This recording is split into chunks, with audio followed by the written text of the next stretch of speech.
We begin tonight with a second-generation star. Luke Witte recently earned high school All-American status in one of the most physically taxing but fun-to-watch track and field events, the hammer throw. He is committed to an SEC program and also has Olympic aspirations, despite getting a bit of a late start in the event. Folks, what I'm getting at here is, dude's kind of a beast. For Gainesville's Luke Witte, so I'm in the first class of virtual All-Americans, I guess, ever. The ball and chain is anything but a hindrance. It's a release. I went down to IMG for a camp, and the coach there was like, hey, Luke, you might be good at hammer. He threw it one day, he's like, you're going to be phenomenal at it. Although Witte competed in other field events, practice time didn't become hammer time until his junior year of high school. 12 months later, he's got the hammer throw nailed down. Witte, now a recent graduate of IMG Academy in Bradenton, is ranked third in the country. His personal best with a 12-pound high school weight is 246 feet. The more throws you take, the easier it gets.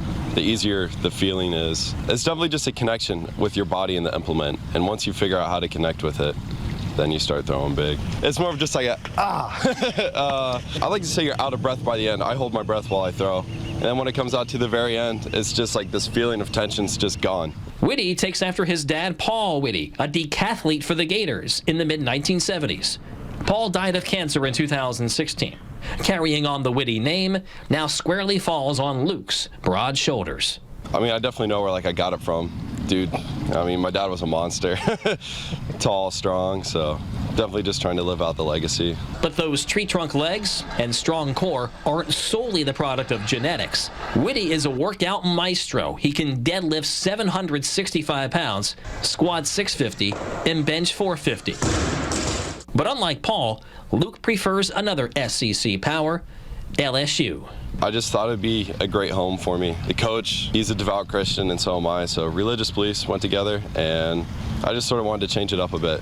And with Olympic trials delayed 1 year, Witte doesn't want to rule out qualifying. Right now, I'm about 7 meters off, and with a whole year in the college system, I think I can be there. And there is certainly no rush. Throwing events generally favor the grown man, although this young phenom is already demonstrating he is built for the long haul.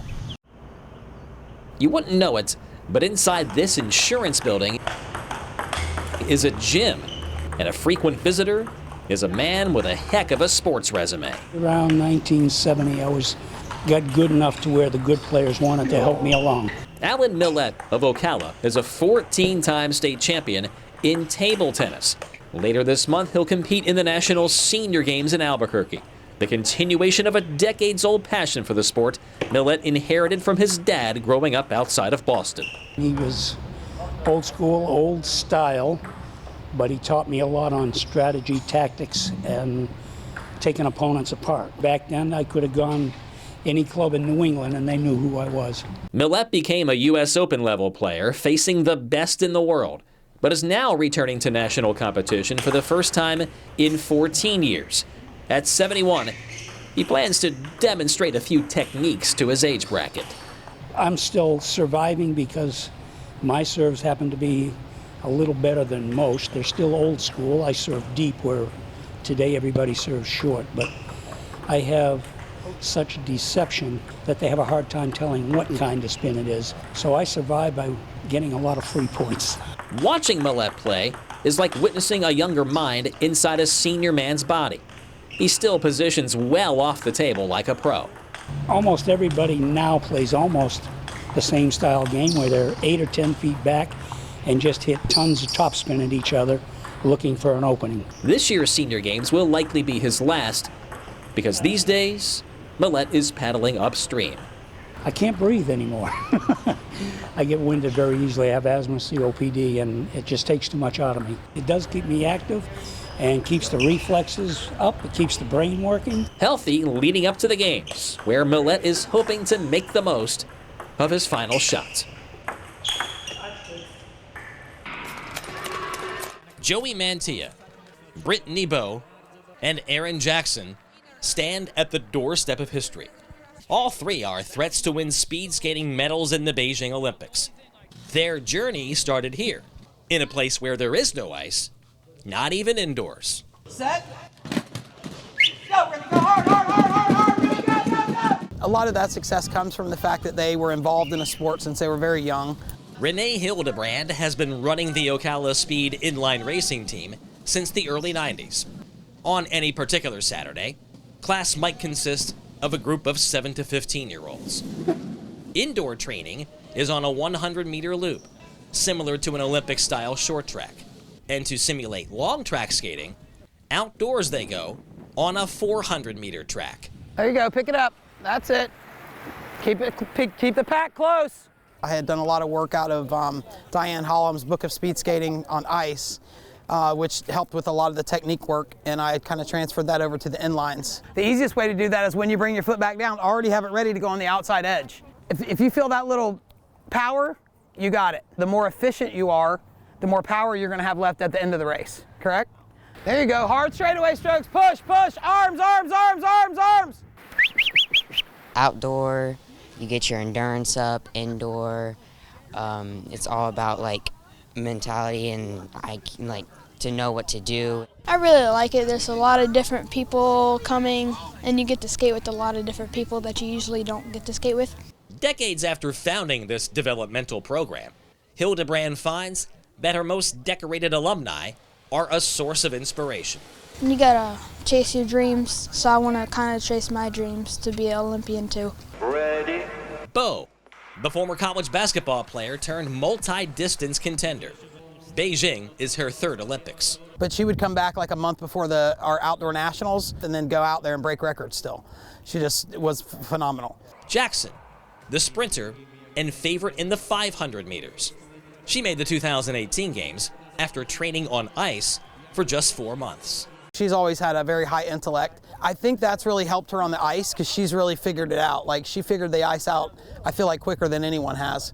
And Mantia, the skating lifer and #1 in the world in the 1500. He started when he was 8, and even at that age, I could tell that he would go far in the sport. Would do anything I told him to do, like very coachable, and always wanted to do more. He never left the skating floor.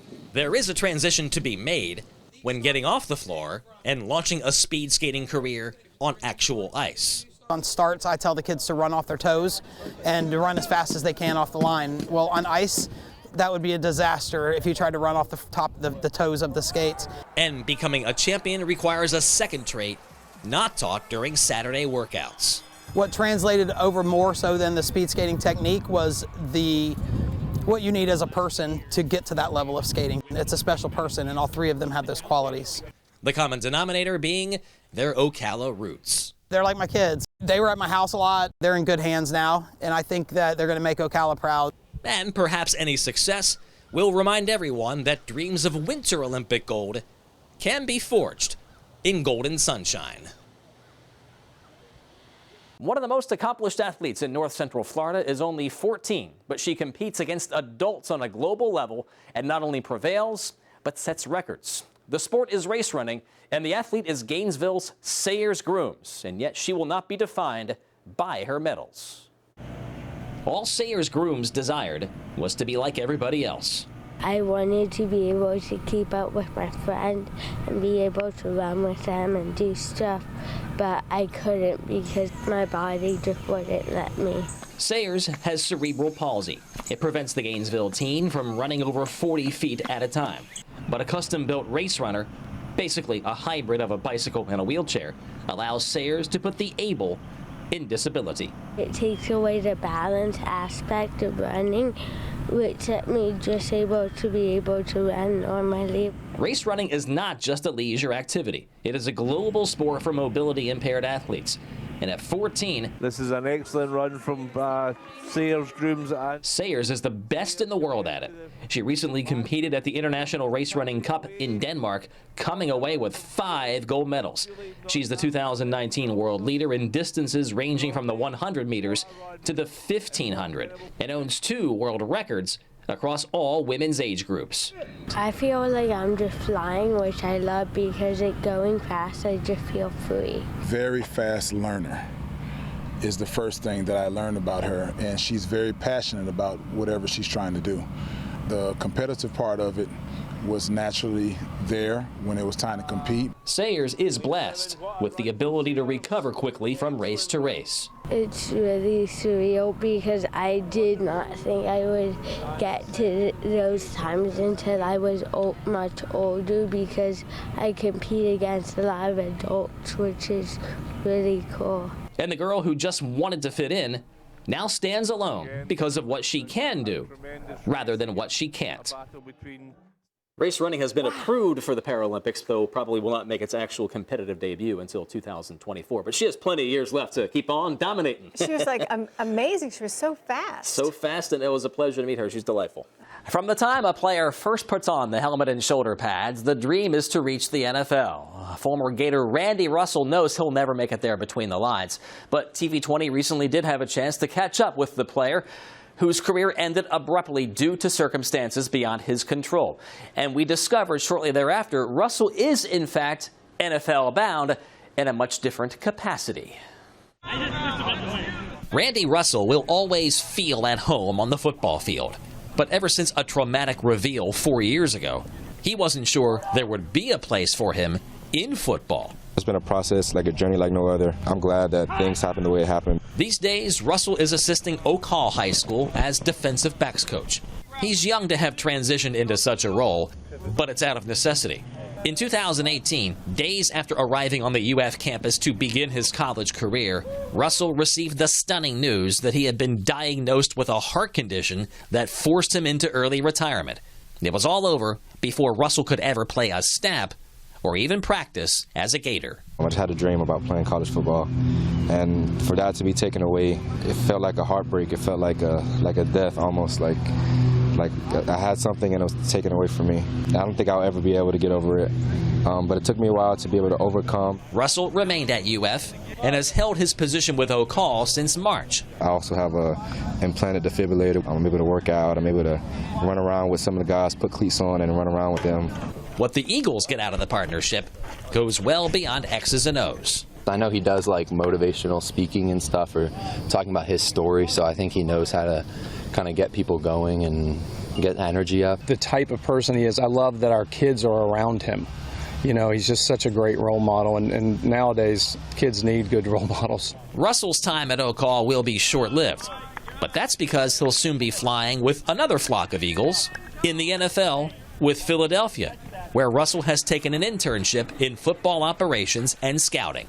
Being able to work the different sides of the organization to kind of see which area it is I like best. That's an experience like no other. That's kind of what I'm excited about the most. For me to speak this into fruition, like it's something I prayed for, and for this to be happening, it's just been amazing. So perhaps a lifetime in the sport awaits for a man who waited a long time for the ball to bounce his way. Pre-participation health examinations are standard for incoming college athletes around the country, but they vary based on what is available at that school. Russell credits the resources at UF for detecting his heart condition and potentially saving his life.